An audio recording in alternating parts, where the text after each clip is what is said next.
안녕하세요. 제로섬 부동산TV 최수정입니다.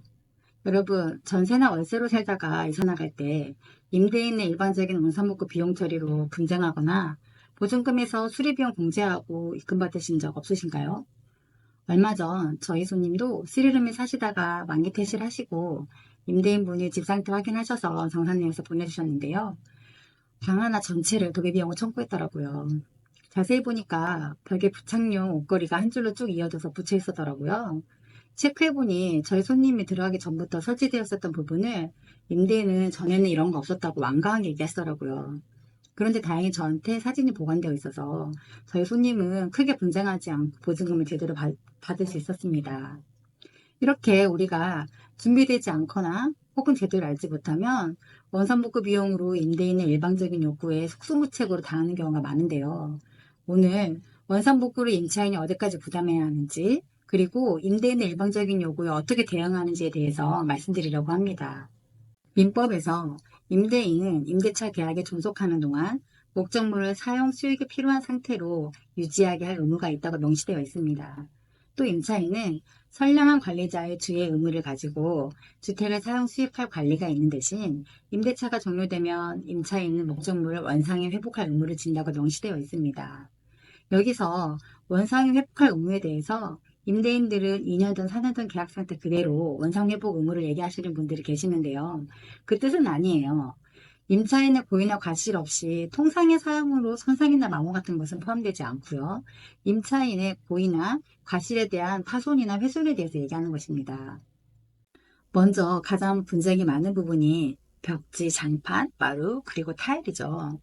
살면서 자연 마모도 굉장히 많고 또 생활 스크래치도 많아서 어디까지가 생활 스크래치고 어디까지가 파손인가 훼손인지에 대해서 범위가 정확하지 않다 보니까 임대인과 임차인의 분쟁이 가장 많은 부분을 차지하는 것 같아요. 그래서 요즘 대부분은 임대인과 임차인이 계약하실 때 벽지에 대해서 그리고 마루나 장판에 대해서 구체적으로 특약을 작성합니다. 예를 들면 특약에 집안 곰팡이에 대해서 그리고 벽지 오염이나 마루 파손에 대해서 원상복구 범위를 구체적으로 작성하는 경우가 많은데요. 이런 경우는 임차인도 어느 정도 인지를 하시고 입주하시기 때문에 좀 조심하는 부분도 있고요. 또 임대인도 계약 만기 때 임차인에게 무리하게 배상하는 요구가 좀 생기지 않습니다. 그래서 저희는 임차인들이 계약하시고 입청소하실 때 꼼꼼하게 체크하라고 하세요. 또 하자 부분을 사진으로 남겨두고 서로 보관하는 것이 나중에 분쟁을 없애는 방법이고요. 또 나중에 퇴실하실 때 일방적으로 억울한 일이 생기지 않는 경우가 많거든요. 그런데 만약에 특약이 구체적이지 않고 그냥 원상복구만 써있다고 가정했을 때는 건물 하자로 생긴 오염이나 파손은 임대인에게 수선 의무를 지게 하고요. 임차인의 고의나 과실로 생긴 오염이나 파손, 훼손은 임차인에게 수선 의무를 지게 하죠. 또 저희가 많이 분쟁하는 경우가 5년 정도 지난 아파트 같은 경우에는 욕실 타일이 금이 가서 깨지는 경우가 많이 있어요. 임차인이 자고 일어나 보니 타일에 금이 가서 깨지는 경우가 있는데요. 이게 임차인 잘못은 아니잖아요. 그런데 중요한 것은 임차인은 그 즉시 임대인에게 전달하셔야 하세요. 그렇지 않고 방관하다가 시간이 지나면 임대인은 그 부분을 임차인한테 떠넘기는 경우가 많거든요. 또 이렇게 금이 가는 경우는 그 집만 그런 것이 아니라 보통 그 라인에 사는 몇몇 집들이 욕실 타일에 금이 가는 경우가 많아요. 이런 경우는 그 수선의 의무는 임대인이 지기 때문에 임차인의 빠른 행동이 나중에 피해를 보지 않아요. 그래서 사시는 집에 고의나 과실이 아닌 다른 문제로 파손이나 고장이 생기는 경우에는 그때그때 바로 임대인에게 전달하는 것이 분쟁을 막는 방법입니다. 또 가장 많이 분쟁하는 것이 벽지 오염이에요. 가구나 옷장 같은 것들을 벽에 밀착해서 배치하고 환기 잘 안 해주면 나중에 이사 나가실 때 그 부분이 곰팡이가 펴서 락스로도 잘 안 지워지거든요.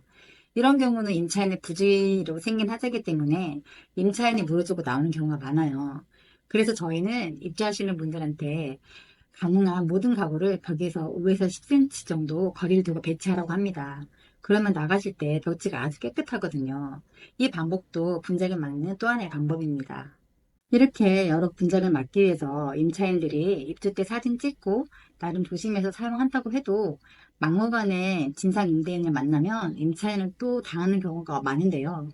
오늘 살고 나온 집의 벽지 오염을 전체 도배 비용으로 청구한다거나 마루 스크래치를 파손으로 잡아서 마루 전체 수리 비용을 청구한다거나 욕실 곰팡이에 대해서 타일 전체를 교체해야 한다는 임대인들도 계세요. 누가 봐도 생활하자인데 말이 안 통하죠. 그런 임대인들이 되게 많은데 이런데 이런 임대인들이 원상복구 비용으로 가장 많이 사용하는 방법이 보증금을 돌려주지 않는 거죠. 이런 경우는 저희도 같이 협의를 해보려고 노력을 하는데요. 정말 말이 안 통한다. 그렇게 생각이 들면 임차인한테 임차권 등기만료 신청을 하라고 합니다. 임대로 거주하는 것 자체가 약자가 아니잖아요. 임대인의 일방적인 횡포는 저희도 맞대응하라고 하는 편이에요. 또 저희도 도울 수 있는 방법으로 돕기도 하는데요. 이렇게 임차인이 강하게 나가면 결국 임대인들은 대부분 보증금을 돌려주고 하자 부분에 대해서 서로 협의가 되는 경우가 많아요. 꼭 강약 약간 같은 거죠. 또 임대인만 막무가내냐? 임차인도 진상인 경우가 많죠. 마루 파손하고 원래부터 있었다고 하거나 실내 흡연으로 냄새도 많이 나고 방 안 벽지가 누렇게 변색됐는데도 담배 절대 안 폈다고 말하는 분들도 계세요. 이와 같이 임대인과 임차인이 계약 당시 특이하게 작성하는 것이 정말 중요합니다. 꼭 계약하실 때 원상 회복의 범위를 구체적으로 작성하시고요. 또 입주하시고 나서 파손이나 훼손된 부분을 꼼꼼히 체크하셔서 사진으로 남겨두시고 서로 교환하는 것이 나중에 만기 때 나가실 때 또 이사 나가실 때 분쟁하거나 또 억울하게 당하는 일이 없을 겁니다. 저는 예전에 좀 오래되긴 했는데 아파트 월세를 산 적이 있었어요. 뭐 그 당시는 애완견에 대한 특이하게 구체적이지 않아서 또 일반적이지도 않았고 그래서 뭐 집주인도 저한테 애완견을 키우냐고 물어본 적도 없고요. 저도 굳이 얘기하지 않아서 그냥 그 상태로 애완견 둘과 저와 같이 입주를 한 상태였어요. 그런데 한 4개월, 5개월 살았나? 보일러가 고장이 났었어요. 그래서 임대인분이 잠깐 저희 집에 다녀가셨었는데 그날 오후에 부동산에서 전화가 와서 계약 해지를 요구하는 거예요. 그래서 무슨 일이냐고 물어봤더니 임대인분이 뭐 자기는 절대 애완견을 뭐 동물이 자기 집에 사는 거를 이해할 수가 없다라고 말을 하더라고요. 차라리 아픈 사람이 있어서 그 사람이 방 안에다가 똥 싸는 건 이해가 되는데 강아지는 절대로 용납이 안 된다며 저대로 나가라고 하는 거예요. 맨 처음에는 그 말을 무시했었거든요. 그랬는데 부동산하고 임대인하고 번갈아 가면서 저한테 전화를 몇 번이나 해서 저를 괴롭혀가지고 결국은 이사를 결정을 했었어요.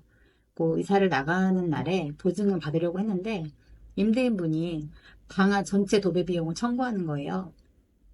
하물며 천장 도배까지도 교체를 해야겠다고 하더라고요. 너무 억울해서 제가 부동산에 대해서 잘 몰랐지만 여기저기 알아보니까 임차권 등기 명령 신청을 할 수 있다고 하더라고요. 그래서 그때 법원에 가서 신청을 하려고 했는데 제가 계약 만기에 나온 게 아니었잖아요. 계약 중간에 임대인이 나가라고 해서 나가는 상황이었기 때문에 저는 임차권 등기 명령을 신청할 수가 없는 거예요. 참, 저 같은 경우는 법에서 보호해줄 수 있는 게 없더라고요. 결국 벽지값 다 물어주고 나왔습니다. 차라리 계약할 때 강아지에 대해서 얘기를 했더라면 제가 억울하게 당하는 일이나 손해보는 일이 없었겠죠. 여러분도 임대인이 얘기하면 무조건 약자라 생각하시고 당하지 마시고 꼼꼼하게 따져서 내가 줄 건 주고 또 그렇지 않은 부분에 대해서는 정확하게 따져서 대응하시기 바랍니다. 오늘 영상 여기까지고요. 오늘 내용 좋았다면 좋아요, 구독하기 부탁드립니다. 그리고 오늘 영상 보시고 궁금한 거나 댓글 남겨주실 분들은 저희 고정 댓글 참고하시면 감사하겠습니다. 오늘도 좋은 하루 보내세요.